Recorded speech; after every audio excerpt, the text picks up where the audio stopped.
Magandang oras mga kababayan, mga ka-Golden Boy. Alam nyo ba na ang Taiwan ay handang-handa na para sa anumang mangyayari kontra sa China? Sila ngayon ay preparado na. Meron silang tinatawag na prepping o itong pagpreparar kung ano ang gagawin steps by steps kung mangyayari nga itong kaguluhan na ito. Kaya dahil ang ating bansa ay damay dito, sabi nga ni PBBM ay damay na tayo dito dahil napakalapit lang at hindi lang yan, meron tayong mga EDCA sites na siguradong puntiryahin din ng mga hypersonic missiles nitong China. Kaya ito ang video na dapat natin gayahin at dapat gayahin ng ating gobyerno kung paano nagprepara ang Taiwan para sa mangyayaring ito na tinaguriang sana hindi mangyari, the World War III. Kaya ito ang video, panoorin natin courtesy sa atin ni Arvin Pulo TV.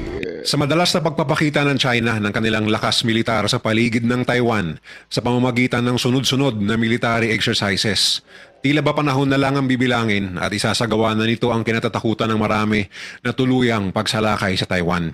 Ngunit ang tanong, gaano kahanda ang Taiwan? Gaano kapreparado ang kanilang militar? At paano nila tinitrain ang mga mamamayan sa napipintong pagsakop ng China sa kanila? Ano-ano ang mga kakaibang hakbang at diskarte na kanilang ginagawa upang pumalag sa mas malakas na puwersa ng China?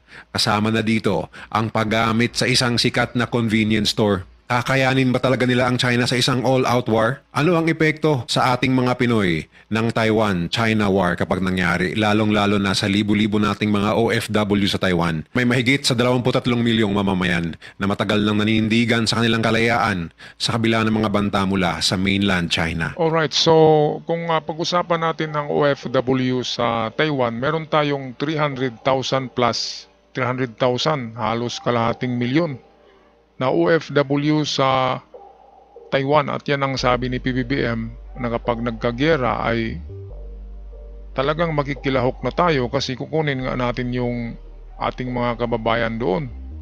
Kasi hindi naman yun uuwi sila kasi wala pa namang gulo. Ganyan talaga ang Pinoy. Kung kailan sisiklab ang gulo at saka sila uuwi, dapat ngayon pa lang uuwi na eh. Pero hindi yun gagawin kasi magugutom ang pamilya nila. Kaya nandun pa rin sila sa Taiwan na inaakala nila na hindi talaga matutuloy itong banta ng China sa Taiwan. Kaya napakagandang prepping, napakagandang pagprepara ng gobyerno ng Taiwan para sa kanilang mga population, sa kanilang mamamayan. Dahil hindi lang survival kundi handang-handa na pala yung mga bomb shelter ng gobyerno na ginawa sa pinakailalim ng bundok. At hindi lang yan, merong mga convenience store na tutulong kapag nangyari ito ay yung kanilang mga grocery items ay ipamimigay na nila sa mga tao. Itutulong na para magiging itong pagkain kasi sarado na ang mga niyan grocery. Kaya kapag nangyayari yan, bukas ka agad itong 7-Eleven ng Taiwan. Sana ganito sa Pilipinas, no? Na kapag merong ganito ay buksan na yung grocery at ipamimigay na sa mga tao. Kaya nga lang sa Pilipinas ang gulo-gulo ng mga tao parang mga zombie. Kapag papasok sa tindahan ay sisirain pa yung pati istante hakutin pa Hindi dapat ganun, no? Dapat tularan natin ng Taiwan na kahit na sabihin natin na nagkagyera na ay in order pa rin, hindi yung hakutin ng buong makukuha sa convenience store, di ba? Magkasiyahan, di ba? Kung maraming tao, huwag mong hakutin lahat ng pagkain doon kasi meron pang nagugutom na iba. At hindi lang yan, meron ng mga temporary bomb shelter na ginawa ang Taiwan para sa mamamayan. Meron na ngang railway station malayong malayo na biyahe ng mga tao. Dadalhin kasi doon sa remote area na hindi maaabot ng hypersonic missiles. Kasi ang syudad lang naman ang pupuntiryahin ng mga hypersonic na yan at yung mga military installation. Kaya kung sa Pilipinas, doon tayo tatakbo sa mga bundok na malayong malayo sa syudad para hindi tayo puntiryahin ng mga hypersonic. So ito ang pinakamagandang template pattern na gagawin ng ating gobyerno kung gaano or paano ang paggawa ng Taiwan na preparado ang kanilang mamamayan kapag nangyayari itong gulo na ito. Kasi sabi nga ay ano daw talaga mangyayari daw talaga kung hindi man 2027. Yun ang prediction ng mga war expert na 2027. Kung hindi man ay 2030. Diyan lang daw na time span mangyayari ito. Okay, patuloy tayo sa video courtesy sa atin ni Arvin Pulo TV. At dahil sa malinaw na paniniwala ng China na ang Taiwan ay bahagi ng kanilang teritoryo, ang mga mamamayan ng Taiwan ay patuloy na naghahanda sa posibleng pagsalakay sa di hamak na mas malakas at armadong kalaban anumang oras. At may ibubuga naman ng kanilang hukbong sandatahan dahil sa ilang taong walang tigil na pagpapalakas ng kanilang puwersa militar sa tulong ng US. Malinaw pa rin na dehado sila laban sa China. Subalit naniniwala ang Taiwanese government na sa pinagsamang puwersa ng kanilang mga mamamayan at kasundaluhan ay baka may tsansa pa silang pumalag sa higanteng China. At narito ang mga paraan kung paano naghahanda ang mga tao sa Taiwan para sa isang potensyal na pagsalakay. Una ay ang pagpapalaganap ng kamalayan sa seguridad mula sa mga kabataan hanggang sa mga matatanda. Malaki ang ginagampanan ng edukasyon sa paghahanda ng mga mamamayan para sa isang posibleng giyera. Ito mga kababayan dapat meron nga tayong template at meron tayong circulation ng mga pamphlets kung ano ang gagawin kapag mangyayari ito. Ngayon ang unang sa Taiwan, unang magpakalat ng impormasyon ay mga eskwelahan. Ito sa school, sa eskwelahan doon gagawa ng mga symposium tungkol dito sa mangyayari na ito at kung ano ang gagawin. Yan ituturo dapat sa mga eskwelahan.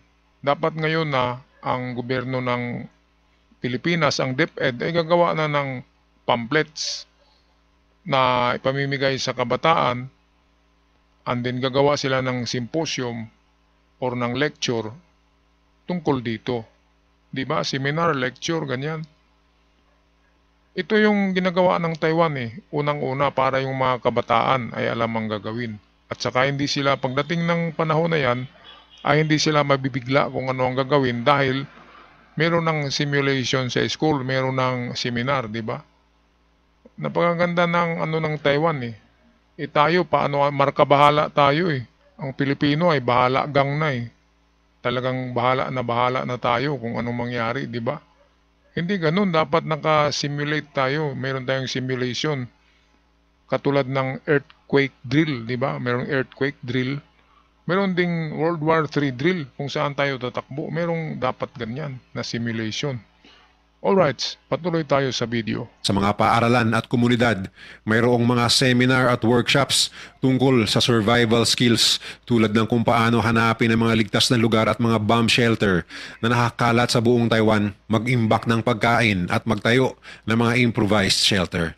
Bukod dito, ang media sa Taiwan ay aktibong nagpapalaganap ng impormasyon tungkol sa mga hakbang na dapat gawin sa panahon ng krisis. Ito ang hindi ina-advise ng Taiwan ay ang pag-aarmas Sa atin kaya nga wala nang bawal bumili ang civilian ngayon ng high power arms. Dahil nga dito sa giyera. Dapat kasi magkaarmas na ang mga Pilipino. Pero dahil hindi ibibigay yan ng gobyerno natin, so tayo na lang civilian ang bibili niyan.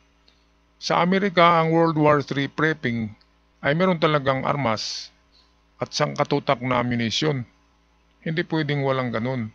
Kasi aakyat ka ng bundok kung masalubong mo doon yung mga inchik sa bundok, diba anong ipanlaban mo? Ibabarilin ka kasi giyera. Walang huli sa kanila kasi giyera, walang pulis. Kaya sino bang tutulong sa atin? Sino bang magprotekta? Hindi sarili natin. Kaya wala nang ngayon itong bawal sa pagbili. Basta kumpleto ka lang ng papeles, makabili ka na ng dalawang klaseng armas, isang maiksi, isang mahaba. So ganun yun.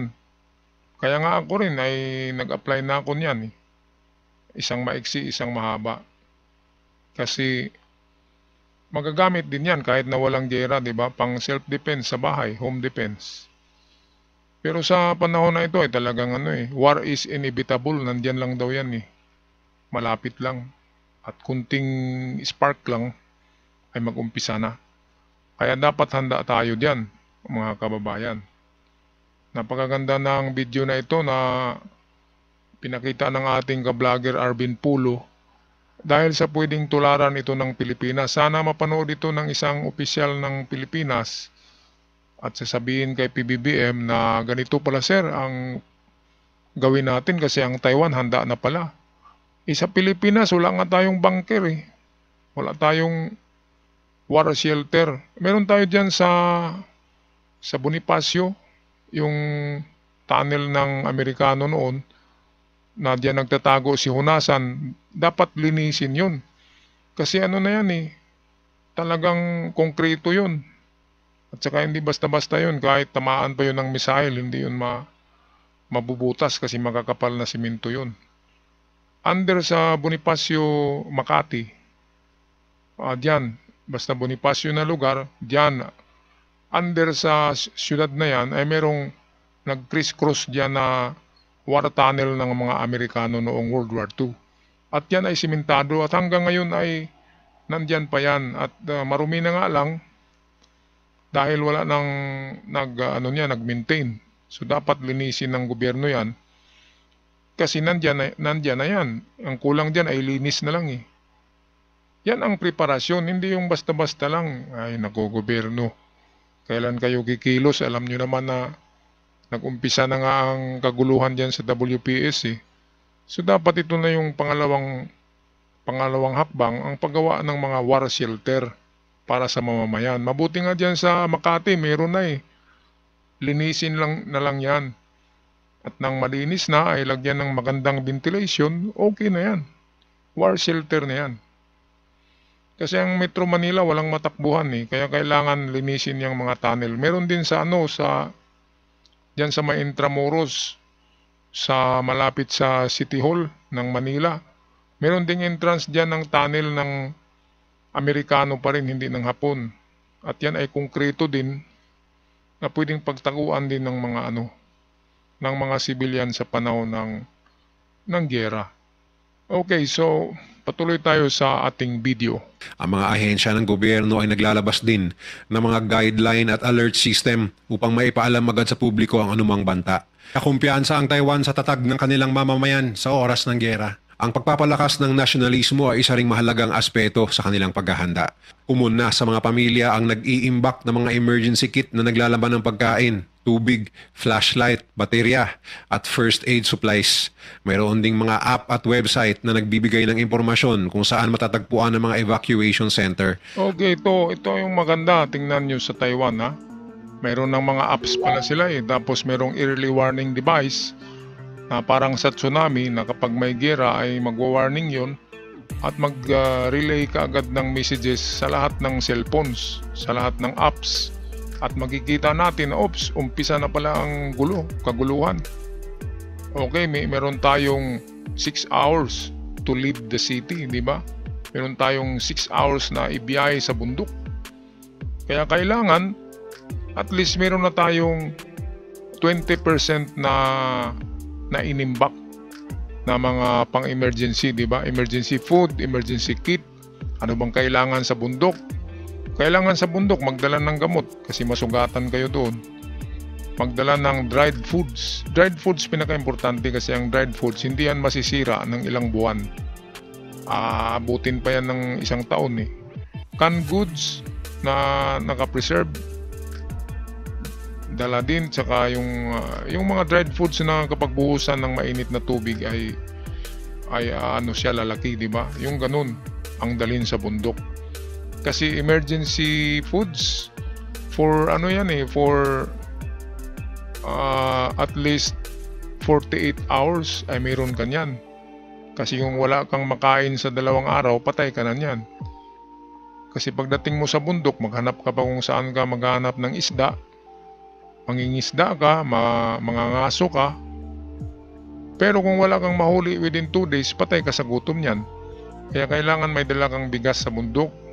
Sa pagtakbo mo, mayroong mga dilata, dried foods, gamot, at higit sa lahat, meron kang kahit tirador o kahit iskopeta para mangangaso ka doon ng pagkain sa bundok.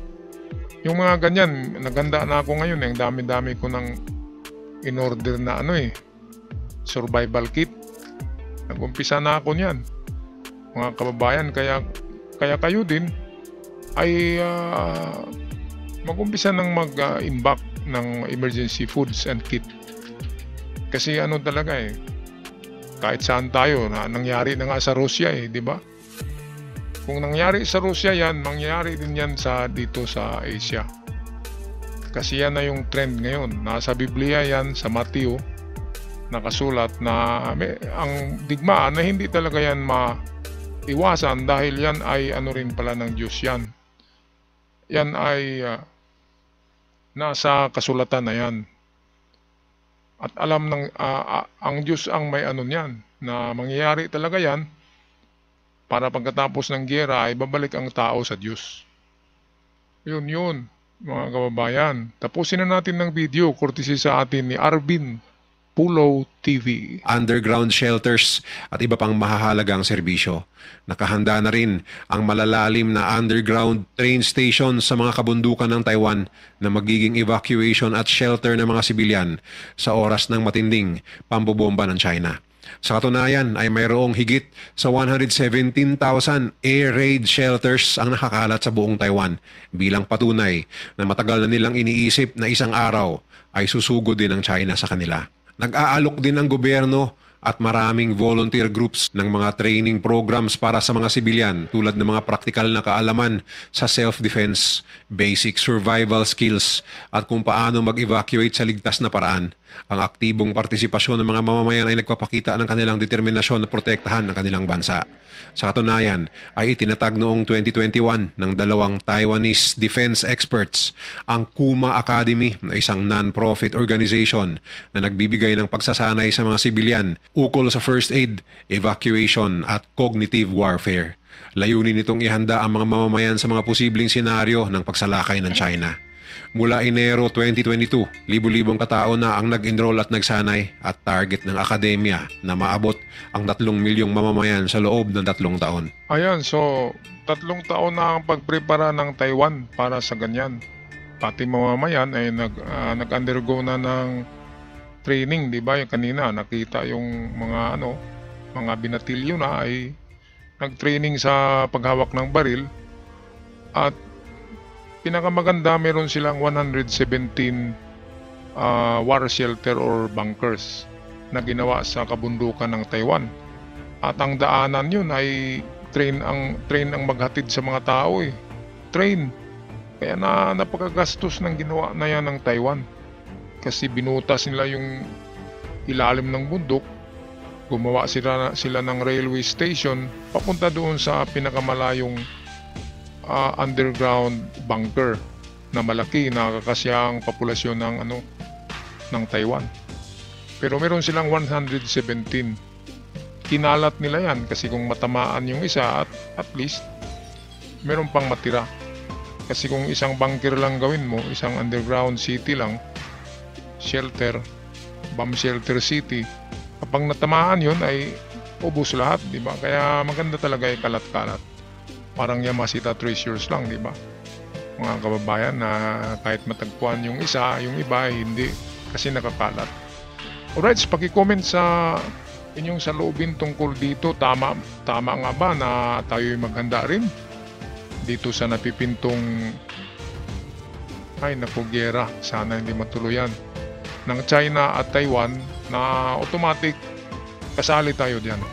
Mga kababayan, mga kagulin boy, ako'y magpapaalam na. Maraming salamat sa mga bago pa lamang sa channel na nakabisita. Huwag kalimutan mag-subscribe. Napakalaking tulong para sa aming mga content creator. Hanggang sa muli, paalam.